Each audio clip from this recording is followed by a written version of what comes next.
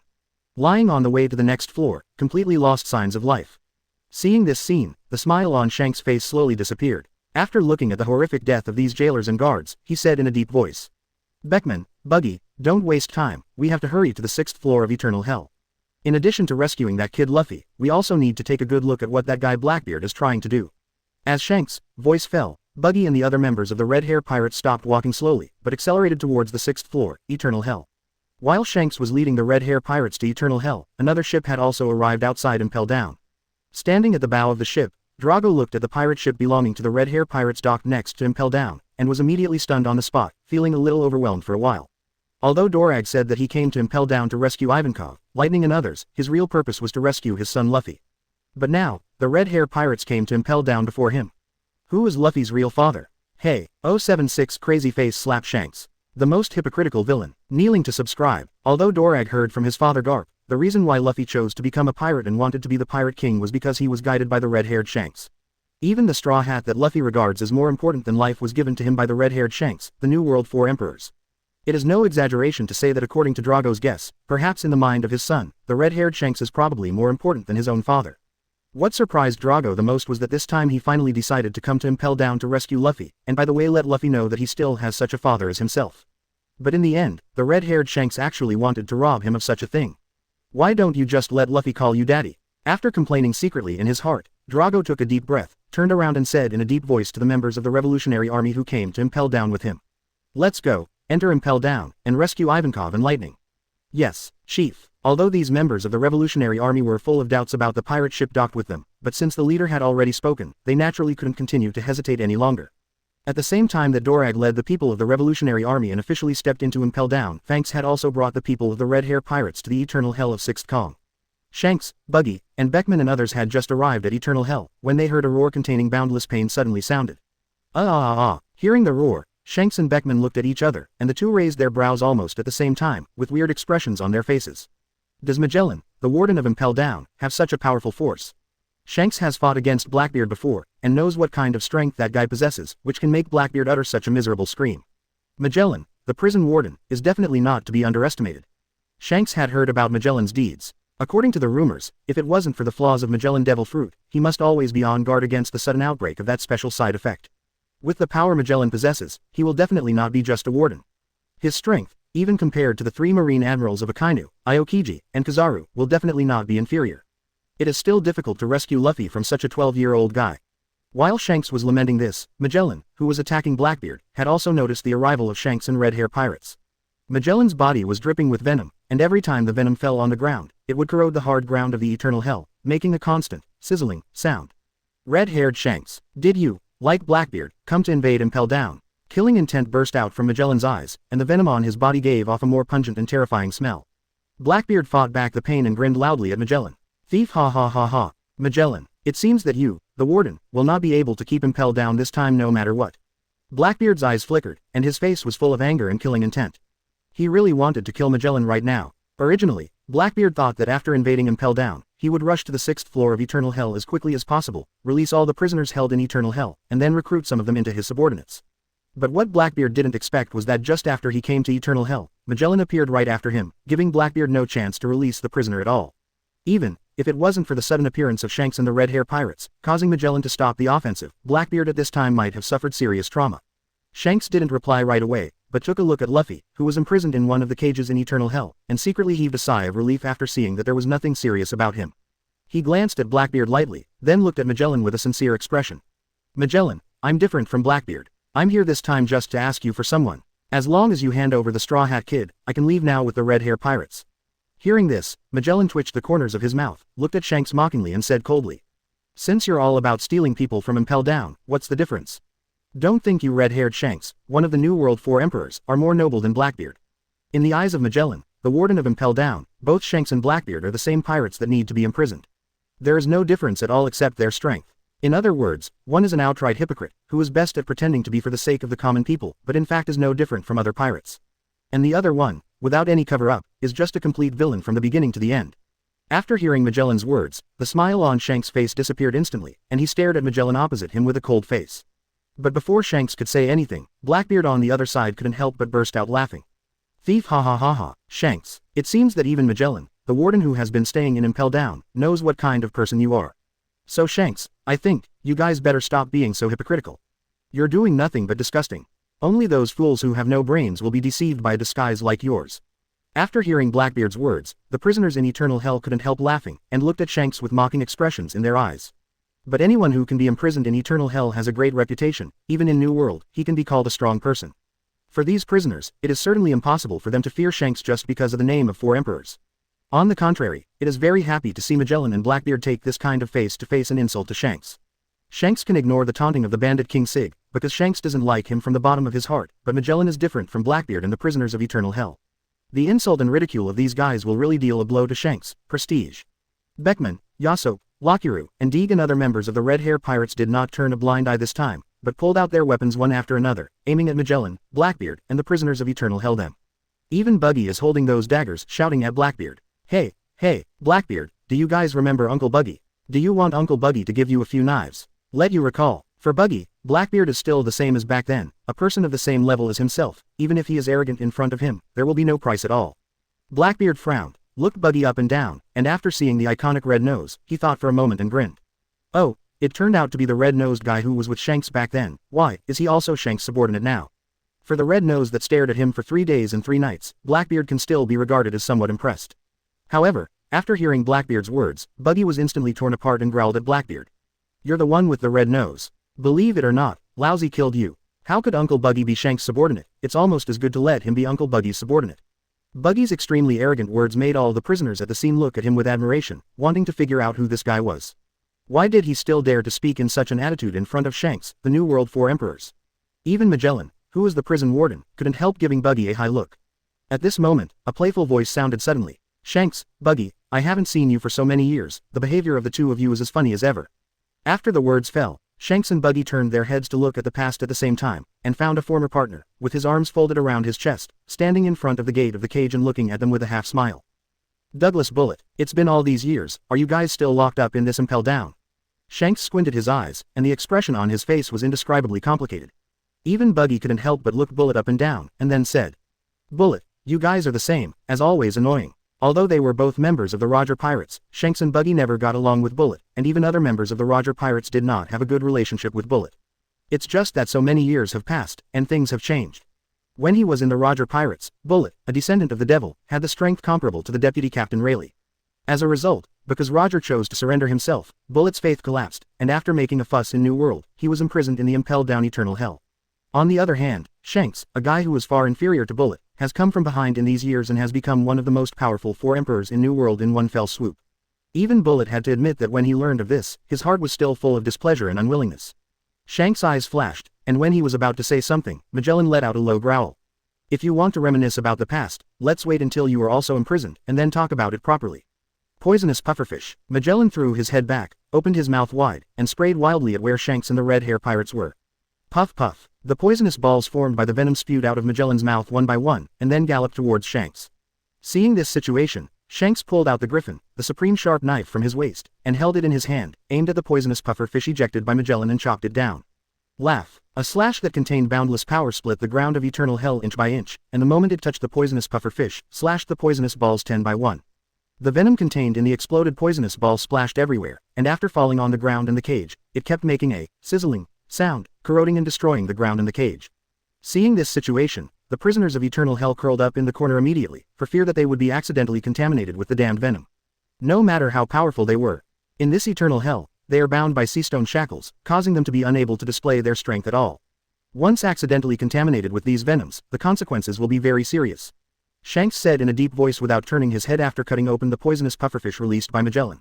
Beckman, go get Luffy out. Magellan, I'll take care of it. Beckman nodded when he heard the words, and without any hesitation, he walked towards the cage where Luffy was. Seeing this situation, strong anger flashed across Magellan's face, and the speed at which the venom dripped from his body also became more rapid. Shanks, with me here, you guys, don't even try to release a single prisoner. Magellan roared angrily, waved his hands violently, and shouted violently in his mouth. Dragon, hum. In an instant, a ferocious venom gushed out of Magellan's body, and under Magellan's control, this venom condensed into a powerful poisonous dragon in the blink of an eye. Without the slightest hesitation, Magellan controlled the 3 poisonous dragons, and crashed towards Shanks, Red Hair Pirates, and Blackbeard respectively. Seeing this scene, Shanks' eyes could not help becoming a little dignified. 157 Since Shanks has heard about Magellan, he certainly knows about his poisonous fruit ability. It is no exaggeration to say that even if he, the New World 4 emperors, were to infect his body with this kind of venom without any precautions, he would definitely be severely punished. Serious trauma, however, for Shanks, although Magellan is very strong, it is not too difficult to solve it. The only thing to worry about is that if you go all out, even Shanks can't guarantee whether Magellan will be severely injured. As the warden of Impel Down, if J. Loon is severely injured, then the prisoners in Impel Down may be about to go completely berserk. But anyway, the most important thing now is to get Luffy out, and Shanks doesn't have that much time to waste on Magellan. You know, the battle at Naval Headquarters, Shanks can't miss it no matter what. Thinking of this, Shanks' eyes suddenly narrowed, and he clenched the griffin tightly in his hand. With a thought, Armament Hockey wrapped it in it instantly, and moved towards the griffin released by Magellan. Among them, the 2 poisonous dragons took the initiative to meet them. Beckman was not influenced by Magellan from the beginning to the end, and walked towards the cage where Luffy was. As the first officer of the Red Hair Pirates, no one trusted Shanks more than Beckman. Luffy lay prone in front of the cage door, looking at Beckman in surprise and yelling. Beckman, the straw hat Shanks gave me was destroyed by that guy Luo Xiu. The surprise on Luffy's face gradually faded away, and he lowered his head in disappointment, not daring to look at Beckman in front of him. With a cigarette in his mouth, Beckman shook his head and said nonchalantly. Don't pay too much attention to Luffy, the straw hat is not important, the meaning of the straw hat is what you should stick to and value. Luffy raised her head suddenly when she heard this, and after realizing that Beckman really didn't mean to blame herself, she breathed a sigh of relief and nodded heavily. Well, I will never forget. However, Beckman, Quickly help me open this cage, I'm going to Naval Headquarters, Marine is about to execute Ace, I'm going to rescue Ace. Beckman didn't waste any time, holding a dagger in his hand. Armament Hockey directly rapped the dagger at the door of the cage in front of him and hacked down. Crack. After breaking open the gate, Beckman cut off the seastone shackles that restrained Luffy again, directly making Luffy seem to be born again. Noticing that Luffy was released by Beckman, Magellan immediately flew into a rage, and after a roar, he directly controlled the 3 poisonous dragons and moved towards Shanks and Blackbeard respectively. Crazy bite the past. Blackbeard's eyes flashed, and he glanced at the other prisoners in Eternal Hell indiscriminately. At this moment, another figure walked into the Eternal Hell. After looking around, Drago spoke slowly. Magellan, it seems that the opponent you are facing this time is indeed a bit tricky. 077 Impel Down melee. Totally crazy. The prisoner is out. Kneeling to subscribe. With Drago's voice resounding in the Eternal Hell, everyone present instantly became vigilant. Whether it was Shanks, Red Hair Pirates, Blackbeard, or Magellan who was the person involved, they all involuntarily stopped and turned their gazes to the entrance of Eternal Hell. Under everyone's gaze, Drago took off the hood on his head, revealing a face like a shoe print. What's the matter, Magellan? Although I haven't seen you for decades, you can't just forget me like that. The momentum on Magellan's body stagnated suddenly, and then his face was filled with anger for an instant, and he roared angrily at Drago who was standing at the gate of Eternal Hell. Dorag, you, the guy who betrayed Marine, dare to appear in front of me. Feeling Magellan's anger, Dorag shook his head helplessly and sighed. Magellan, I haven't seen you for so many years, there's no need to be so tense when we meet, right? Magellan had no intention of reminiscing with Drago at all, and the anger in his eyes was not concealed at all, as if he wanted to arrest Drago on the spot. Drago couldn't do anything about it, he was even a little thankful that it wasn't Sakazuki he met, otherwise, with that guy Sakazuki's violent temper, he would probably fight with him as soon as he saw him. As Garp's son, Dorag did not create the Revolutionary Army at the very beginning. At the very beginning, he did obey his father's arrangement and joined the Marine. And at the same time as Sakazuki and Pelusalino, he became the first batch of students of the former Marine Admiral Zephyr, and can even be said to be the most excellent student of Zephyr. At that time, Drago, Sakazuki, and Pelusalino were collectively known as the Iron Triangle of the new generation of Marine, inheriting the title of Marine Iron Triangle from Sengoku, Garp, and Staff Crane. Everyone knows very well that the Marine Admiral Kong at that time, and Sengoku who was the Marine Admiral, all admired Drago and devoted all their efforts to cultivating him.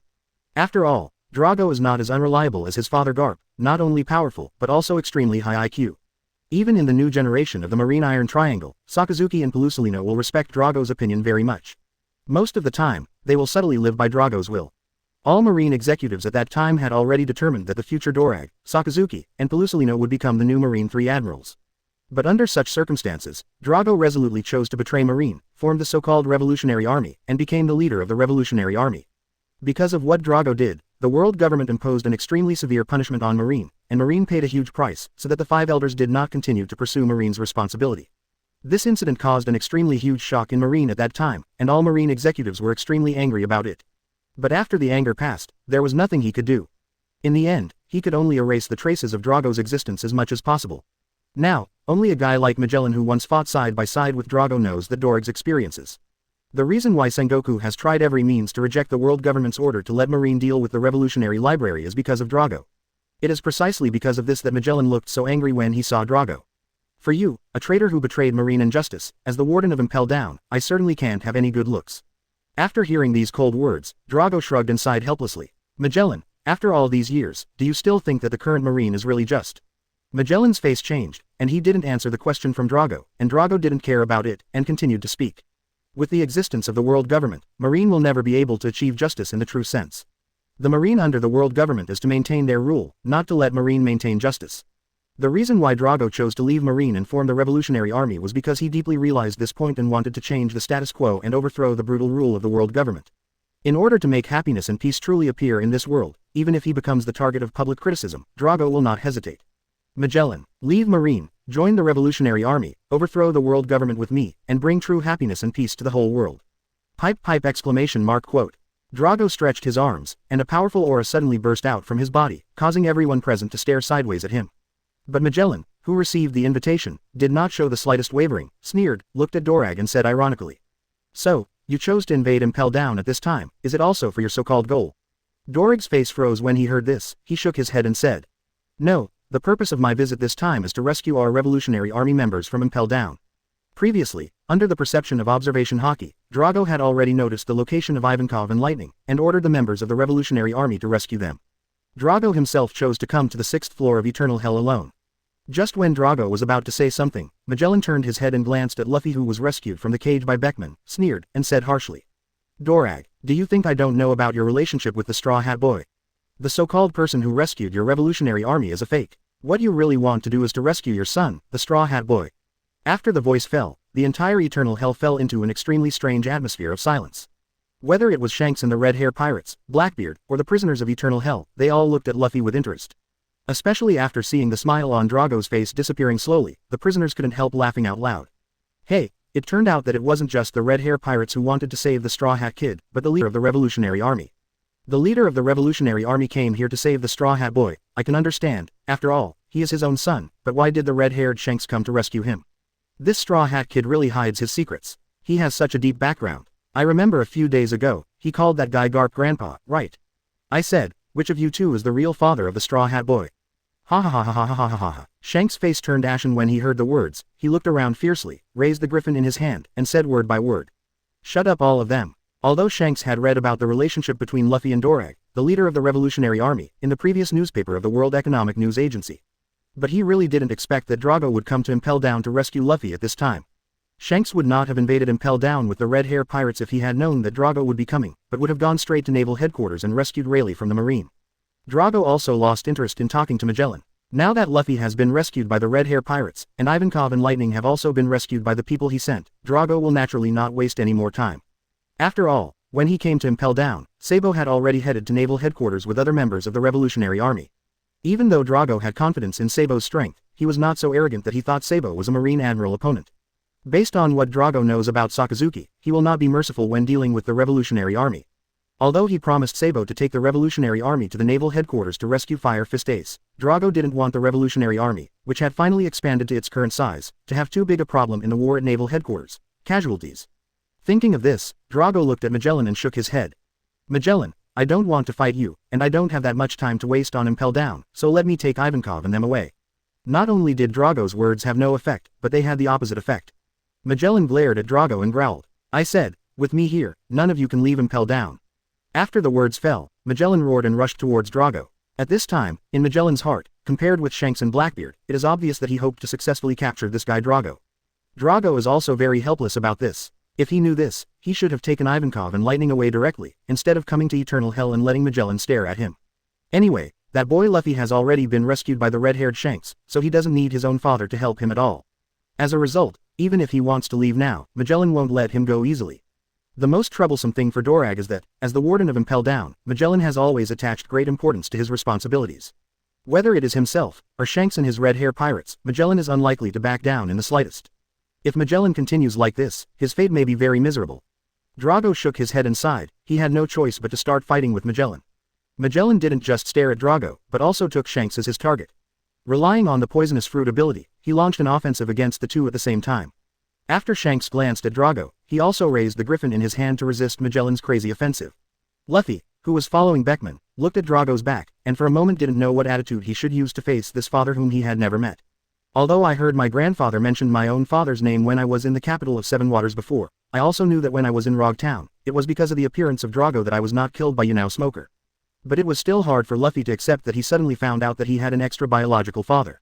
While Luffy was struggling with this, Beckman turned his head to Luffy and said, "Let's go, Luffy, let's rescue your friends first, and leave it to Shanks and your father."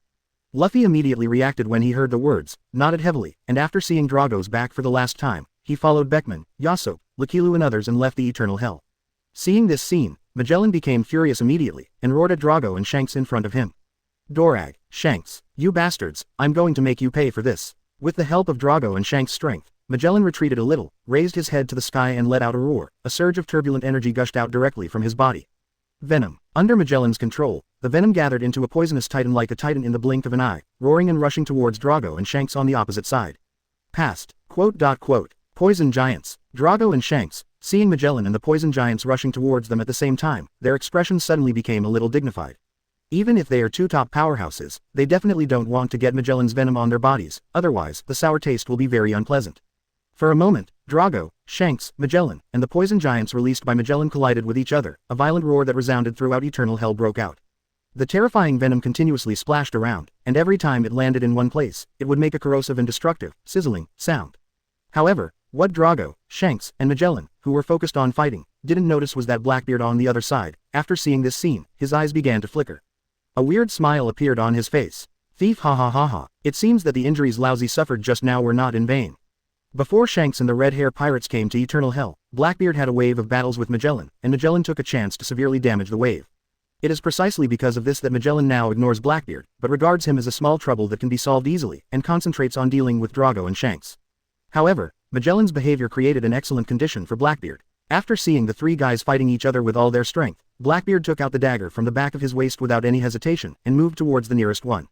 The door of the cage was slammed down. Crack, accompanied by a crisp sound. The door of this cage was directly opened by Blackbeard, and Blackbeard rushed over it the first time, and also used the dagger to seal the sea stone that was restraining the prisoner inside. Cut off. Under the bewildered gaze of the prisoner, Blackbeard roared as he ran towards the other cell. Help Laozi block Major, okay, Loon later. Laozi go and release all the prisoners from Eternal Hell. After hearing this, the prisoner finally understood what Blackbeard was going to do, but he didn't hesitate at all, and followed what Blackbeard said, and guarded Blackbeard. Sighed. After being imprisoned in this damn Eternal Hell for so many years, he finally had a chance to escape. How could he not cherish such an opportunity? However, with the power that Magellan possesses, there is also the special relationship between the so-called leader of the Revolutionary Army and Magellan, and even Shanks, who likes to meddle most. The guy who did it was there. If you want to break through their blockade and successfully escape from Impel Down, you must do what Blackbeard said, release all the criminals in Eternal Hell. Group trip. The prisoners released by Blackbeard were not idle either. These guys had a very clear division of labor. Some of them followed suit and released other prisoners in the same way. Some of them stared at Magellan. Magellan, Drago, and Shanks, who were devoting themselves to the battle, finally noticed this, and the three were startled, without any need for prior explanation. If there is no flow, he directly chooses to stop the minister. Blackbeard, you bloody B**************, D, are you looking for death? Magellan's eyes were tearing open, his whole body was going crazy, and he wanted to kill Blackbeard on the spot. If he knew this guy would do such a thing, he should have wiped out Blackbeard first. Seeing this, Drago quickly grabbed Magellan's arm to prevent him from rushing into the crowd of prisoners. The behavior of Blackbeard and those prisoners was not affected in the slightest, and he was still releasing the other prisoners on his own. It took less than a minute, and all the prisoners in Eternal Hell. All the prisoners will be released by them. Holding the dagger in his hand, Blackbeard turned around and looked at Magellan, Dorag, and Shanks panting heavily, grinning loudly. Thief, ha ha ha ha. Magellan, Shanks, Drago, thank you so much for creating such a good opportunity for Laozi. 078 Don't be silly Luffy, Nami Robin belongs to Luo Xiu. Kneeling to subscribe. Even Blackbeard didn't expect things to turn out like this. Originally, when he had just arrived in Eternal Hell, before he could do anything, Magellan, the Impel Down warden, appeared and severely wounded him. Blackbeard is almost desperate, and even prepared to die in Impel Down without getting Whitebeard's shock fruit ability, and without becoming one piece. As a result, the appearance of Shanks and the Red Hair Pirates gave Blackbeard hope again, making him feel that he had a chance to escape Impel Down while taking advantage of the chaos. Compared with recruiting those strong men from Eternal Hell to be his subordinates, his own life is obviously more important. However, before Blackbeard started running away, Drago, the leader of the Revolutionary Army, also came to this Eternal Hell, and even attracted Magellan's hatred at the first sight. Exclamation mark. The occurrence of this situation gave him, the Blackbeard who was the first to invade Impel Down, the best chance. He took the lead in releasing all the prisoners in the entire Eternal Hell, and Blackbeard's purpose of coming here to Impel Down has also been successfully realized. Thief, ha ha ha ha. Shanks, Drago, tell me, how should I thank you two? If it weren't for the two of you, let alone release all the prisoners of Eternal Hell, even if I want to leave this Impel Down, I'm afraid it would not be easy to do. Blackbeard's words instantly made Shanks and Drago's expressions extremely gloomy. Row, it's the two of them who said that. It can only be said that Magellan was too desperate just now, so that the two of them had no time to pay attention to Blackbeard's movements except to resist Magellan's offensive with all their strength. Even both of them, let alone Magellan, the warden of Impel Down. At this moment, Magellan's lungs almost exploded, he threw off Drago and dragged his arm, panting heavily, and roared angrily at Blackbeard opposite.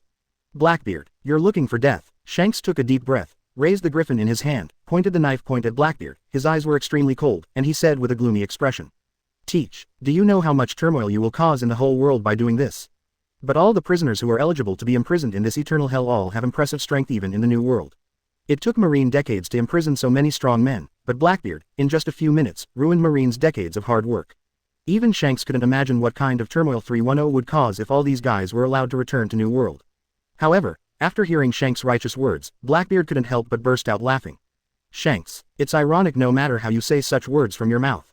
If Laozi releases these Eternal Hell prisoners, there will be great turmoil in the whole world. Even if you and Drago next to you do the same thing, there will be no turmoil, and you represent justice. Shanks, Laozi really feels sick every time I see you. As Blackbeard's voice fell, the prisoners couldn't help grinning in unison. They also fully understand that for guys like Shanks, no matter what they do, it is correct and just. But if others do the same, it is evil and unforgivable. As expected of the New World 4 emperors, at least in terms of face, it is enough to surpass countless people in the entire world. Blackbeard's words made Shanks look even more gloomy, and he wanted to refute Blackbeard, saying that Luffy was different from the other prisoners in Eternal Hell. Luffy is a young man who has inherited Captain Roger's will and bet himself an arm, but after thinking about it, he still gave up this idea. Even Shanks himself felt that such a statement was a bit too brazen. Drago let out a long breath, shook his head and said, "Magellan, no matter what, these Eternal Hell prisoners were released by this guy because of us. If this is the case, let's fight side by side again after a long absence, and deal with these prisoners together." Magellan glanced at Drago coldly, spat out a mouthful of venom chewy, and said mercilessly, "We haven't seen each other for so many years, even you guys like Drago have learned to play in such a shameless way. Now thinking about fighting side by side with me, dealing with these prisoners, what did you do long ago?" In Magellan's eyes, there is no difference between Drago and Shanks, and Blackbeard. The members of the Revolutionary Army rescued by the two of them, as well as the Straw Hat Boy, are no different from the prisoners in this Eternal Hell. Just like what Blackbeard said, Dorag and Shanks are the same kind. They are also very good at standing on the commanding heights of morality, taking the lead in occupying the side of justice, and labeling the enemy as evil. I didn't think there was anything before, but now the more I think about it, the more disgusting I feel.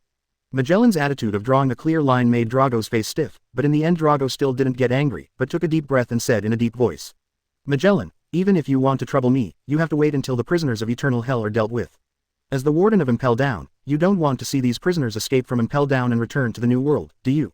Hearing this, Magellan's complexion changed, and he gave Drago and Shanks a vicious look, not hiding the anger in his heart, and growled, "Do you think that such a situation will happen because of who?" Magellan really wants to punch the heads of these two bastards, Dorag and Shanks. If it weren't for the two of them, Blackbeard who invaded Impel Down would have been eliminated by him long ago, and it would be impossible for him to release the prisoners of Eternal Hell. In the end, these two bastards pretended to be good people now, and what did they say to help them deal with these prisoners together? "What are you doing early? Can you two die?" Drago and Shanks glanced at each other, and both of them turned ugly, but now is obviously not the time to argue with Magellan. The most important thing now is to get rid of Blackbeard and the prisoners of Eternal Hell. Drago's eyes froze suddenly, and a breeze emerged beside him. Under Drago's control, this breeze condensed into a wind blade, which he held in his hand. Shanks shook the griffin, the supreme sharp knife in his hand, and armament hockey wrapped it in it instantly, and his body began to exude a turbulent aura. Even Magellan didn't insult Drago and Shanks anymore, the venom began to drip from his body, and his face became horrible and hideous because of the venom. Seeing this situation, Blackbeard's eyes flashed. Without the slightest hesitation, he directly retreated behind the prisoners, grinning. Hey, although I let you out, if you want to leave Impel Down, it's up to you." After hearing Blackbeard's words, these prisoners not only were not dissatisfied at all, but even volunteered to agree. "Of course there is no problem. Laozi has been imprisoned in this damn Eternal Hell for so many years, and he has been looking forward to this day for a long time. Magellan, Laozi told you a long time ago that when Laozi escapes from this damn cage, Laozi will kill you with his own hands. You be ***************, D, are you ready to die in Laozi's hands?"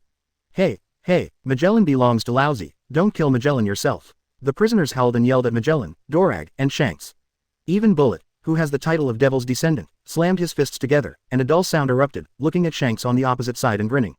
"Shanks, let me see what kind of strength you New World 4 emperors have now." Bullet looked down on Shanks from the beginning to the end. When he was in the Roger Pirates, he already had the same strength as Rayleigh. Shanks is still playing pirate games with Buggy. Bullet wouldn't mind killing Shanks and taking his New World 4 emperor's title from him if he could. In Bullet's eyes, the so-called friendship has no value at all. To be precise, in the entire Roger Pirates, only Roger, the captain, will be taken seriously by Bullet. Besides, even Rayleigh, Bullet has never taken it seriously. Red Earl Baloric Redfield, World Destroyer Berndi Waldo, Evil King Abaro Pizarro, K-Lock Doll, and even Jinbei also made a leap BCFI the appearance of wanting to try. For these guys, they each have their own reasons for escaping from Impel Down. No matter who stops them, they will never have any possibility of compromise. A stern look flashed in Bullet's eyes, he stomped hard, and a deep pit appeared directly on the spot, and this descendant of the devil, with the help of this force, rushed towards the position where Shanks was. Seeing this, Shanks didn't hesitate at all, raised the griffin in his hand, and took the initiative to meet Bullet. But when he was in the Roger Pirates, how many times Bullet was stronger than him, now it is a thing of the past. For Shanks, he does not want to see the prisoners, including Bullet, return to the New World, causing great turmoil in the whole world. With the confrontation between Shanks and Bullet, the big melee in Eternal Hell has officially started. Those prisoners who have been imprisoned for many years have finally escaped from the cage, and they must successfully escape this damn Impel Down at all costs. Magellan and Drago, who dared to stand in front of them, must be completely torn apart by them full of anger.